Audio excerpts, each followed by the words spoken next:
Hi ആട് 3 19-നാണ് cinema release ചെയ്യുന്നത്. അതായത് ഇനി 2 ദിവസം. മൂന്നാമത്തെ ദിവസം നമ്മളുടെ അടുത്തുള്ള തിയേറ്ററുകളിൽ ആട് 3 ഉണ്ടാവും. വലിയ പ്രതീക്ഷയിലാണ് സിനിമ വരുന്നത്. ആടിന്റെ 1-ാം ഭാഗം തിയേറ്ററുകളിൽ ഒരു പരാജയമായിരുന്നു. പക്ഷേ ഏഷ്യനെറ്റിൽ ടെലികാസ്റ്റ് ചെയ്തപ്പോൾ അത് വലിയ വിജയമായി മാറി. അതായത് മിനി സ്ക്രീനിൽ ഒരുപാട് പേർ ആ പടം കാണുകയും മികച്ച അഭിപ്രായം പറയുകയും ചെയ്തു. അതുകൊണ്ട് തന്നെ ആടിന് ഒരു 2-ാം ഭാഗം വന്നു. അതൊരു പരീക്ഷണമായിരുന്നു. പക്ഷെ ആ സിനിമ വലിയ വിജയമായി മാറി. അതായത് വമ്പൻ വിജയമായി മാറി. ആടിലെ ഓരോ ക്യാരക്ടറിനും കൃത്യമായിട്ടുള്ള ഫാൻ ബേസ് ഉണ്ട് എന്ന് മനസ്സിലാക്കിയ അതിന്റെ പ്രൊഡ്യൂസർമാർ അതിന് വലിയ ബഡ്ജറ്റിൽ ഒരു 3-ാം ഭാഗം വരും. അതാണ് ഇപ്പോൾ നമ്മൾ കാണാൻ പോകുന്ന ആട് 3. വലിയ ബഡ്ജറ്റിലാണ് സിനിമ വരുന്നത്. ഏകദേശം 100 കോടിക്കടുത്ത് സിനിമയ്ക്ക് ബഡ്ജറ്റ് ഉണ്ട് എന്നുള്ളത് തന്നെയാണ് നമുക്ക് മനസ്സിലാക്കാൻ സാധിച്ചിരിക്കുന്നത്. സിനിമ തിയേറ്ററുകളിൽ വലിയ വിജയമായി മാറാൻ നമ്മൾ ആഗ്രഹിക്കുന്നുണ്ട്. എല്ലാവരും പ്രതീക്ഷിക്കുന്നത് പോലെ 100 കോടിയും 200 കോടിയും ഈ സിനിമയിലൂടെ നേടിയെടുക്കട്ടെ എന്ന് ആഗ്രഹിക്കുന്നുണ്ട്. ജയസൂര്യയുടെ ആദ്യ 100 കോടി ചിത്രമായി ഇത് മാറട്ടെ എന്നും ആഗ്രഹിക്കുന്നു. സിനിമയുടെ ബുക്കിംഗ് സ്റ്റാർട്ട് ആയിട്ടുണ്ട്.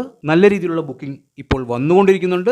അതായത് അടുത്ത കാലത്തൊന്നും ഒരു മലയാള സിനിമയ്ക്കും കിട്ടാത്ത രീതിയിലുള്ള ഒരു ബുക്കിംഗ് ഈ സിനിമയ്ക്ക് നടക്കുന്നുണ്ട്. പക്ഷേ സോഷ്യൽ മീഡിയയിൽ പല ആൾക്കാരും പറയുന്നു ഈ സിനിമ റെക്കോർഡുകൾ തിരുത്തിക്കുറിക്കും. ആദ്യ ദിവസം എമ്പുരാനിട്ട എല്ലാ റെക്കോർഡുകളും ആട് 3 തിരുത്തിക്കുറിക്കും എന്നുള്ള രീതിയിലാണ്. കൃത്യമായിട്ടും എനിക്ക് മനസ്സിലാവുന്നില്ല.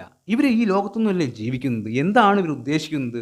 ആട് 3 എന്ന സിനിമ എമ്പുരാന്റെ ഏത് റെക്കോർഡ് മറികടക്കും എന്നുള്ളതാണ് ഇവർ പറയുന്നത്. എമ്പുരാൻ എന്ന സിനിമ ആദ്യ ദിവസം വേൾഡ് വൈഡ് ബോക്സ് ഓഫീസിൽ നിന്ന് 68 കോടിയാണ് കളക്ട് ചെയ്തത്. ആ റെക്കോർഡ് മറികടക്കും എന്നുള്ളതാണ്. അത് ഒരിക്കലും നടക്കില്ല എന്നുള്ളൊരു കാര്യം എല്ലാവർക്കും അറിയാം. ഈ പോസ്റ്റ് ഇട്ട ആൾക്കും അറിയാം. അപ്പോൾ അതങ്ങ് വിട്ടേക്കുക. ഇനി കേരള ബോക്സ് ഓഫീസിൽ എമ്പുരാൻ ഫസ്റ്റ് ഡേ ഇട്ട റെക്കോർഡ് മറികടക്കും എന്നുള്ളതാണെങ്കിൽ തീർച്ചയായും അത് നമുക്ക് നോക്കാം. പല ആൾക്കാരും പറയുന്നു എമ്പുരാന്റെ റെക്കോർഡ് മറികടന്നില്ലെങ്കിലും 10 കോടിക്ക് മുകളിലുള്ള ഒരു കളക്ഷൻ ആട് 3 സ്വന്തമാക്കും കേരള ബോക്സ് ഓഫീസിൽ നിന്ന് എന്നുള്ളൊരു കാര്യം. തീർച്ചയായും നല്ലൊരു കാര്യം അങ്ങനെ സ്വന്തമാക്കിയാൽ. പക്ഷേ എനിക്ക് തോന്നുന്നില്ല അത്രയും കളക്ഷനിലേക്ക് സിനിമ എത്തും എന്ന്. എന്താണ് കാരണം എന്ന് കൃത്യമായി പറഞ്ഞു തരാം. എമ്പുരാൻ ഒഴിച്ച് ഒരു മലയാള സിനിമയ്ക്കും ആദ്യ ദിവസം കേരളത്തിൽ നിന്ന് 10 കോടിക്ക് മുകളിൽ കളക്ഷൻ നേടിയെടുക്കാൻ സാധിച്ചിട്ടില്ല. 2-ാം സ്ഥാനത്തുള്ള ഒടിയൻ എന്ന സിനിമ 7 കോടിക്ക് മുകളിലാണ് കേരള ബോക്സ് ഓഫീസിൽ കളക്ഷനായി നേടിയെടുത്തത്. അത് 2018-ലാണ്. ഇവിടെ ആട് 3ക്ക് ഇപ്പോൾ മികച്ച ബുക്കിംഗ് വരുന്നുണ്ട്. എല്ലാം സത്യം തന്നെയാണ്. ഇവിടെ നമ്മൾ മനസ്സിലാക്കേണ്ട ഒരു കാര്യം, ആദ്യ 24 മണിക്കൂറിൽ അതായത് ആട് 3യുടെ ടിക്കറ്റ് ബുക്കിംഗ് സ്റ്റാർട്ട് ആയതിനു ശേഷമുള്ള 24 മണിക്കൂറിൽ വിറ്റുപോയിരിക്കുന്ന ടിക്കറ്റുകൾ 36,000 അതായത് ആദ്യ 24 മണിക്കൂറിൽ ആടിൻ്റെതായിട്ട് വിറ്റുപോയത് 36,000 ടിക്കറ്റുകളാണ്. അത് വലിയൊരു സംഖ്യ തന്നെയാണ്. അതിലൊരു സംശയമില്ല. അടുത്ത കാലത്തൊന്നും ഒരു മലയാള സിനിമയുടെ ബുക്കിങ്ങും ഇങ്ങനെ വന്നിട്ടില്ല എന്നുള്ളതും സത്യമാണ്. പക്ഷെ നമ്മൾ ചിന്തിക്കേണ്ട ഒരു കാര്യമുണ്ട്. എമ്പുരാന്റെ ബുക്കിംഗ് സ്റ്റാർട്ട് ചെയ്ത് ആദ്യ മണിക്കൂറിൽ തന്നെ വിറ്റുപോയത് 1 ലക്ഷത്തിനടുത്തുള്ള ടിക്കറ്റുകളാണ്. അതായത് ഒരു മണിക്കൂറിൽ തന്നെ 1 ലക്ഷത്തിനടുത്തുള്ള ടിക്കറ്റുകൾ എമ്പുരാൻ വിറ്റിരുന്നു. അവിടെയാണ് ആട് 3 24 മണിക്കൂർ കൊണ്ട് 36,000 ടിക്കറ്റുകൾ എന്ന് പറയുന്നത്. അപ്പോൾ എമ്പുരാനുമായിട്ട് ഈ സിനിമയെ ഒരു കാരണത്തെ കൊണ്ടും കമ്പയർ ചെയ്യാൻ പറ്റില്ല എന്ന് നിങ്ങൾക്ക് മനസ്സിലായി കാണും. തീർച്ചയായും ആട് 3 വലിയ വിജയമാവണം, വലിയ കളക്ഷൻ നേടണം എന്നൊക്കെ എനിക്ക് ആഗ്രഹമുണ്ട്.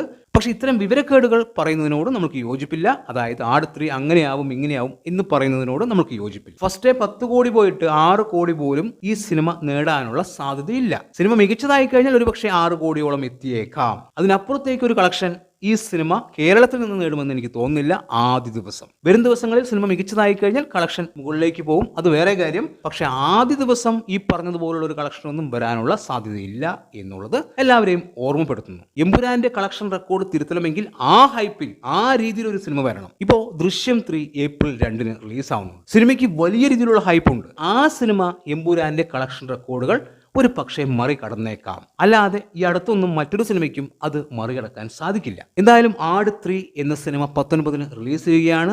ഓരോ ക്യാരക്ടറിനും കൃത്യമായിട്ടുള്ള ഫാൻ ബേസ് ഉണ്ട്. അവർ ആഘോഷമാക്കുന്നുണ്ട്. തിയേറ്ററുകളിൽ ഏപ്രിൽ 19 എന്ന ദിവസം ആട് 3 ആഘോഷിക്കാൻ ഒരുപാട് പേർ തിയേറ്ററിലേക്ക് വരും. കുറച്ച് മാസങ്ങളായിട്ട് തിയേറ്ററുകൾ ഒഴിഞ്ഞു കിടക്കുകയാണ്. അതിനൊരു പരിഹാരം ആട് 3 കാണും എന്നുള്ളത് തന്നെയാണ്. എന്തായാലും നമ്മൾ എല്ലാവരും ആഗ്രഹിച്ചതുപോലെ ആട് 3 മികച്ച സിനിമയായി മാറട്ടെ. സിനിമ വമ്പൻ കളക്ഷനിലേക്ക് പോകട്ടെ. 100 കോടിയും 200 കോടിയും എല്ലാം മറികടക്കട്ടെ. പക്ഷെ പല ആൾക്കാരെയും സോഷ്യൽ മീഡിയയിലെ പല പേജുകളും പറഞ്ഞ് പറ്റിക്കാൻ ശ്രമിക്കുന്നുണ്ട്. ആട് 3 റെക്കോർഡാവും, ആദ്യ ദിവസം എമ്പുരാനെ മറികടന്ന് അങ്ങ് മുന്നോട്ട് പോവും. അങ്ങനെയുള്ള തള്ളുകളെല്ലാം നിങ്ങൾ ആ രീതിയിൽ ഒഴിവാക്കി വിടുക. ഒന്ന് ചിന്തിച്ച് നോക്കിയാൽ നിങ്ങൾക്ക് മനസ്സിലാവും ആട് 3 എത്രത്തോളം കളക്ഷൻ നേടിയെടുക്കാൻ സാധ്യതയുണ്ട് ആദ്യ ദിവസം എന്ന്. എന്താണ് നിങ്ങളുടെ അഭിപ്രായമെന്ന് കമന്റ് ബോക്സിൽ കമന്റ് ചെയ്യുക. വീഡിയോ ഇഷ്ടമായാൽ ചാനൽ സബ്സ്ക്രൈബ് ചെയ്യുക. പുതിയൊരു വീഡിയോയുമായി കാണുന്നവരെ ബൈ ബൈ.